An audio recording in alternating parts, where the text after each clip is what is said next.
Good evening. My name is Soul Spirit Rock, and I'm the right hand of Zanzir Cobbleboom, the trade prince of the Steamwheedle Cartel. I've studied engineering and economics at the University of Undermine with the esteemed goblin Fair Gachterbeaker. Before we begin, we would like to offer our sincere appreciation for your attendance this evening, and ask that any questions be held until the lecture is finished. The title of my talk is On the Virtue of the Dagger and the Tyranny of the Shield. I apologize for this obscure location, but what I am about to say would not be welcomed by the governments of Stormwind or Orgrimmar. The peoples of Azeroth are intelligent, inventive, courageous, and notoriously difficult to control. Yet it is the self-indulgent fantasy of every ruler to mold these people as they see fit. In short, to control the will of free men and women. Such controls, be they minimum wages, price controls, speech codes, vice or import taxes, or marriage laws, rarely succeed in their task and are always sold to the populace wrapped in a cloak of paternalism. It is for your good that they control you. The consequences of this paternalism are well known to economists. Minimum wages destroy jobs. Recall the ogre mercenaries and goblin sappers so prevalent in the Third War who worked for copper. With the passing of Stormwind's mercenary dignity bill requiring 500 gold per head, the ogre mercenaries were disbanded because you could no longer afford to pay their salary and their enormous dietary needs. The humans of Westfall, Lakeshire, and Deskwood are paying the price, not to mention the goblins of Booty Bay, who've had to deal with the ogre menace that migrated south after they lost their jobs. Or price controls. We all know what happened when Orgrimmar mandated that all wolves be sold for no more than 100 gold. At first, people bought far more wolves than they needed, keeping 2 or 3 each. Then, obviously, the supply of wolves went far down, forcing the orcs to begin using tame raptors, and the odious and hungry Kodo as mounts. Raptor-related injuries skyrocketed, resulting in numerous eaten children and bitten riders. You may or may not know about the speech codes enacted by King Bronzebeard after the gnome refugees took up their place in Ironforge.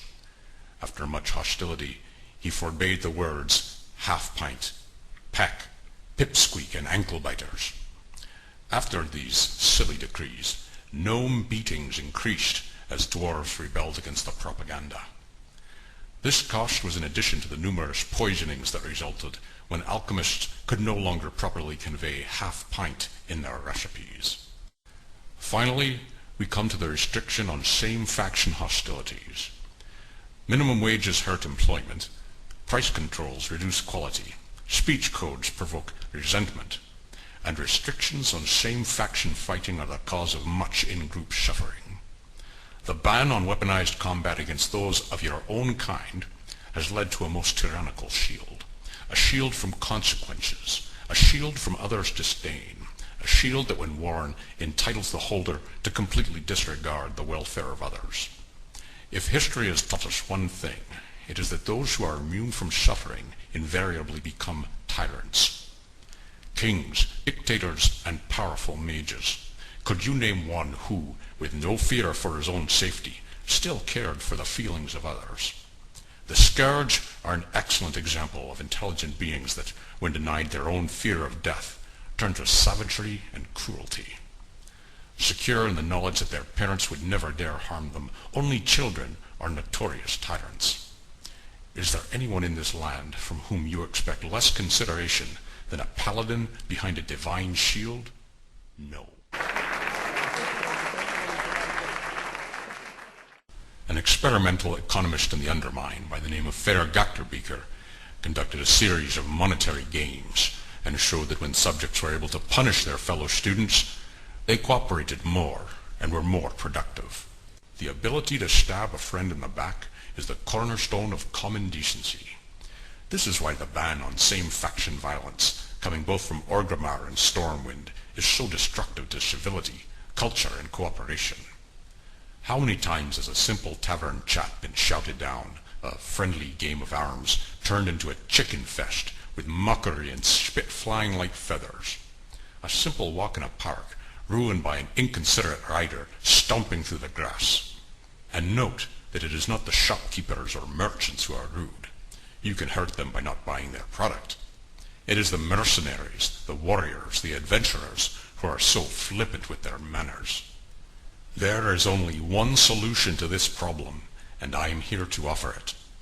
The solution is swift and blinding violence at those who impose themselves upon you. You needn't violate the laws of your cities to do it. You need only employ the cartel. It is with the noblest intentions that we offer to beat and kill your allies for gold, and we sincerely hope that you see the virtue in what we are doing. Thank you all very much for listening. I will be happy to take any questions, either on the soundness of the moral argument or the details of our services.